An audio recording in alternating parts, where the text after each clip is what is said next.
A yau ne ake bikin cika shekara guda da girka kungiyar nan ta IAS da ta hada kasashen Nijar da Mali da Burkina Faso, wadda shugabannin kasashen uku suka rattaba hannu a kai da wato kan gudanar da kungiyar da nufin hada karfi waje guda wajen yaƙi da ayyukan ta'addanci da kuma kare kai daga tsangwama ta manyan kasashen duniya bayan juyin mulki da aka yi a waɗannan kasashe na yammacin Afirka. Albarkacin zagayowar ranar, wakilinmu a Yamai Salisu Bukari na ɗauki da rahoto bayan jawabin farko da shugaban ƙasar Mali ya yi a game da kafuwar kungiyar da ma abin da aka sanya a gaba. A jawabin da yawa 'yan kasashen uku na gamayyar kungiyar IOS, Mali, Burkina Faso da kuma Nijar, shugaban ƙasar Mali wanda kuma shine shugaban gamayyar kungiyoyin, Kanar Hasimi Goita, ya ce yau shekara guda kenan da waɗannan ƙasashe uku suka ɗauki matakin da ya sauya tsarinsu na rayuwa da hulɗa ta zamantakewa a fannin tsaro da taimakekeniyar juna domin yaƙar ayyukan ta'addanci da duk wani tayar da zaune tsaye a yankin. Inda ya ce kuma tuni wannan haɗin gwiwa a fannin tsaro ya taka muhimmiyar rawa wajen rage ayyukan 'yan ta'adda tare da hana musu walwala. Ya ce bikin tunawa da zagayowar cika shekara guda da kirkira wannan kungiya ta IOS wata dama ce ta waiwaye a don tafiya domin ganin abubuwan da suka wakana. A fannin tsaro, jami'an tsaronmu dai sun taka rawar gani a yaƙi da 'yan ta'adda da ke samun goyon baya daga wasu ƙasashe. Muna ci gaba da jajircewa don kare mutuncin ƙasashenmu ba tare da gazawa ba. Don haka, a cikin wannan tafiya ta samun 'yancin ƙasashenmu, haka kuma a matsayinmu na masu neman haɗin kan Afirka, muna maraba da duk wata hulɗa ta ƙasa da ƙasa da za ta kiyaye tsarinmu na 'yanci ba tare da wani katsalandan ko neman tursasawa ba. Yankinmu na Sahel yana da arziki sosai, don haka muka gama ƙarfi da karfe na ganin mun fitar da su don bunƙasa tattalin arzikinmu tare da samar da ayyukan yi da kyautata jin daɗin rayuwa ga al'ummominmu.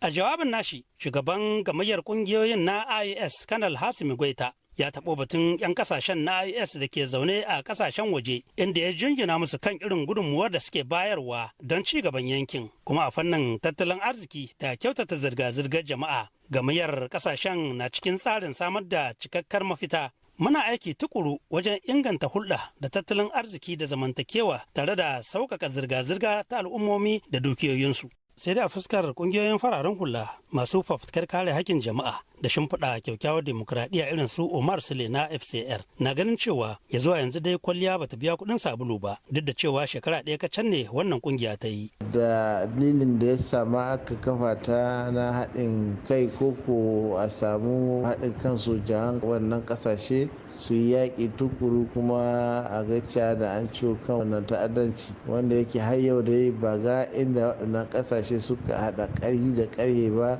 suka yi yaƙi tukuru don haka ana ganin da kamar kwalliya ba ta biya kuɗin sabulunta ba. Ga masu sharhi kan harkokin yau da kullum a ƙasar ta Nijar da ma yankin Sahel irin su Atto na Maiwa, malami a jami'ar birnin Tawa, na ganin cewa lalle kungiyar na bisa kyakkyawar turba sai dai kuma ta yi ƙoƙarin gyaran dokoki na sauƙaƙa hulɗa ta zamantakewa tsakanin ƙasashen. Akai la'akari da irin ƙorafe-ƙorafen da 'yan kasuwanmu na Nijar suke yi dangance da ƙalubalen da suke fuskanta in suka ɗauko kaya daga Togo suka biyo ta Burkina Faso, wannan yana nuni da cewa akwai tunani na musamman wanda ya kamata a ƙarfafa dangance da tattalin arziki da tsarin aiki na kwastam tsakankanin ƙasashen guda uku. Kasashen uku na Nijar, Mali da Burkina Faso da ta bakin shugaban kasar ta Mali sun sanar da shirin kaddamar da tsarin yada al'adu da motsa jiki game da tsarin ilimi na haɗin gwiwa nan ba da jimawa ba domin karfafa haɗin kan al'ummomin kasashen da kuma shirin kirkiro wata kafar sadarwa ta haɗin gwiwa da za ta rinka ba da labarin kasashen cikin tsanaki. Salisu Bukari, DW Hausa daga Yammai a jamhuriyar Nijar.